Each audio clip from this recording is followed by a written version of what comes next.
Welcome to our YouTube channel JRF Agro Farmer. Today we will discuss an important topic of weed management.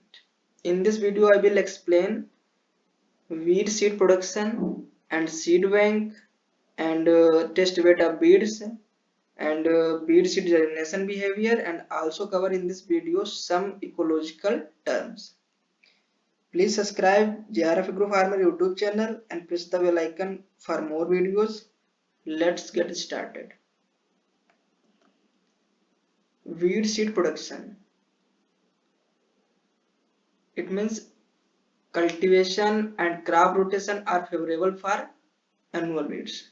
जहाँ पे cultivation होता है and crop rotation होता है तो वहाँ पे वो जो फील्ड होता है, वो जो एरिया होता है, वो एनुअल वीड्स के लिए फेवरेबल होता है। वहाँ पे एनुअल वीड जो होते हैं वो ज्यादा देखने, उनका पॉपुलेशन ज्यादा होता है।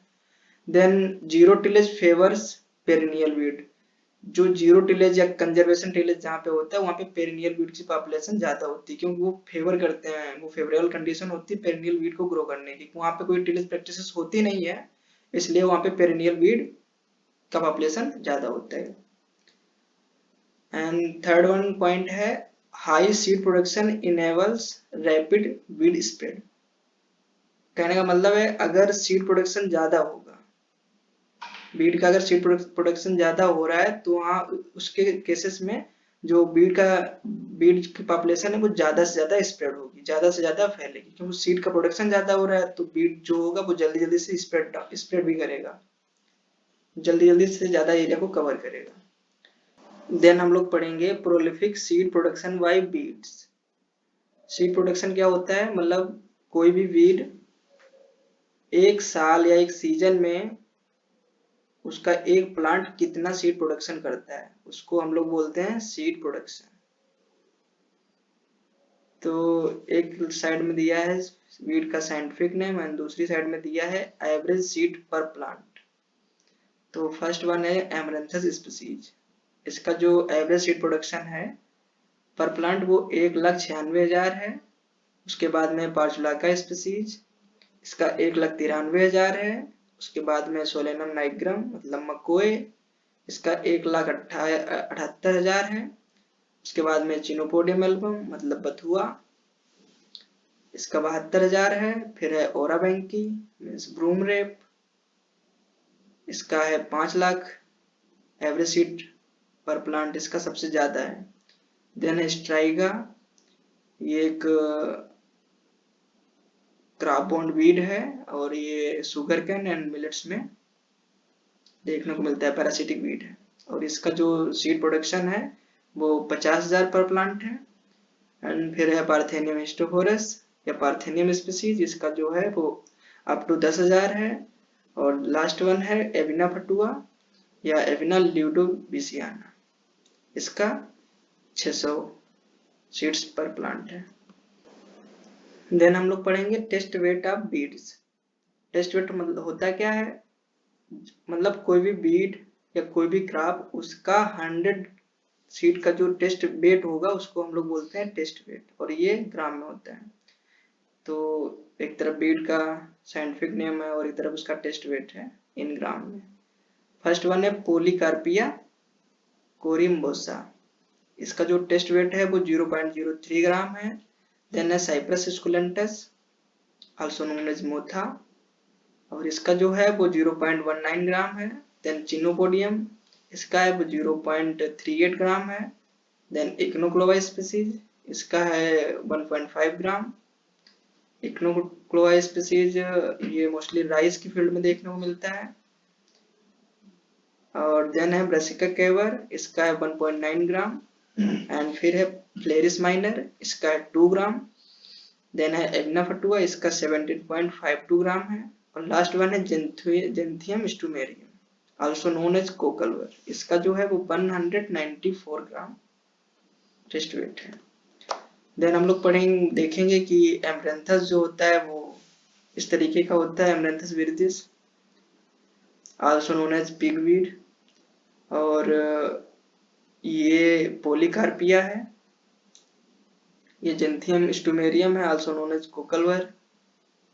ये एनिमल्स की टेल और या हेयर में मतलब जो ये चिपक जाता है, उसके बाद में ये इरिटेशन क्रिएट करता है, तो उनको काफी प्रॉब्लम होती है। फिर ये सोलेनम नाइग्रम है, आल्सो नोन एज मोकोए। देन पढ़ेंगे सीड बैंक और सीड पूल और seed reservoir. Seed bank, what is seed bank? It means जहां हम सीड को स्टोर करते हैं, चाहे वो वीट का सीड हो या कोई क्रॉप का सीड हो, तो उसको हम लोग बोलते हैं सीड बैंक। तो ज़्यादा सिमिलर ही है सीड पूल या सीड रिजर्वायर, मतलब जहां हम कल इकट्ठा करते हैं तो उसको सीड रिजर्वायर बोलते हैं। सेम सब सिमिलर ही है। सीड बैंक क्या होता है, सीड पूल, वो सब सिनोनिम्स हैं। It means existing viable seed population of different species of weed in a given soil is known as seed bank। मतलब कि डिफरेंट स्पीसीज जो वीड का होगा वो एक गिवन सॉइल, मतलब गिवन पर्टिकुलर सॉइल में उसका जो सीड है वो कब तक वाइबल कंडीशन में एग्जिस्ट करता है, उसको हम बोलते हैं सीड बैंक। अगर वो वाइबल कंडीशन में एग्जिस्ट कर रहा है तो उसको इन सॉइल में, तो उसको सीड बैंक बोलेंगे। तो फिर है सरफेस जर्मिनेशन। बीड का जर्मिनेशन कैसा, कितने पे कैसे, मतलब कितनी देर तक होता है, तो उसको हम लोग क्या बोलते हैं? सरफेस जर्मिनेशन क्या होता है? जब सरफेस से 2.5 सेंटीमीटर डेप्थ तक जो जर्मिनेशन होगा उसको हम लोग कंसीडर करेंगे सरफेस जर्मिनेशन में। देन सैलो जर्मिनेशन, तो जो 2.5 से 5 सेंटीमीटर की डेप्थ में जो जर्मिनेशन होगा बीड का, उसको हम लोग कंसीडर करेंगे सैलो जर्मिनेशन। लास्ट वन है डीप जर्मिनेशन। जब बीड का जर्मिनेशन 5 to 15 सेंटीमीटर डेप्थ में होगा तो उसको हम लोग बोलते हैं डेप्थ जर्मिनेशन। देन हम लोग पढ़ेंगे Beed germination behaviour. It means जो बीड है उसका जर्मिनेशन का बिहेवियर कैसा है, मतलब वो स्लो ग्रो कर रहा है, जर्मिनेट कर रहा है, या वो डिले जर्मिनेट कर रहा है, या वो कब तक सॉइल में मतलब परसिस्टेंट कंडीशन में पड़ा रहेगा, देन उसके बाद में वो जर्मिनेट करेगा जब उसके लिए फेवरेबल कंडीशन मिलेगा, तो उसके बारे में इसमें हम समझेंगे। तो फर्स्ट पॉइंट है rapid germination from top 1.25 centimetre depth. अगर बीड सीड जो है वो 1.25 सेंटीमीटर डेप्थ में पड़ा रहेगा तो उस कंडीशन में जो उसका जर्मिनेशन है वो जल्दी होगा। सेकेंड पॉइंट है while the considerable number from up to 2.5 centimetre depth of soil. But जहां तक हम लोग कंसीडर करते हैं कि अप टू अगर 2.5 सेंटीमीटर तक डेप्थ में बीड सीड पड़ा रहेगा तो वो भी जर्मिनेट करेगा। लास्ट पॉइंट है seed bank enables long term weed persistence. जो सीड बैंक होता है वो बीड का काफी लंबे समय तक परसिस्ट करके, मतलब सुरक्षित करके, या बचाए बोले तो बचा मतलब सीड बैंक जो बीड का सीड है उसको बचाए रखता है। देन लास्ट वन पढ़ेंगे इकोलॉजिकल टर्म्स। तो इसमें एक है cohort. It means seedling of बनफ्लस। जब होता क्या है कि फर्स्ट रैन के बाद में जो सीडलिंग वीट की जर्मिनेट होती है उसको हम लोग बोलते हैं कोहर्ट। और इसके बाद में है recruitment, rising of adult population from cohort. जो कोहर्ट से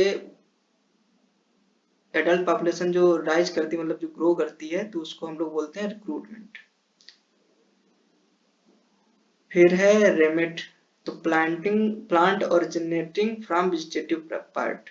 जब कोई भी बीड है या कोई भी क्रॉप है तो वो अगर उसी प्लांट के वेजिटेटिव पार्ट से ओरिजिनेट करेगा, मतलब ग्रो करेगा, जमा वहां से उसका मतलब जमेगा, तो उसको हम लोग बोलते हैं रेमेट। देन है जीनेट, प्लांट ओरिजिनेटिंग फ्रॉम सीड। जब कोई बीड या कोई क्रॉप, मतलब हम लोग बीड की बात करेंगे मोस्टली, जब कोई बीड सीड से ही जर्मिनेट करेगा तो उसको हम लोग बोलेंगे, ओरिजिनेट करेगा तो उसको हम लोग बोलेंगे जीनेट। देन लास्ट वन है clone, ramet population from same parent material.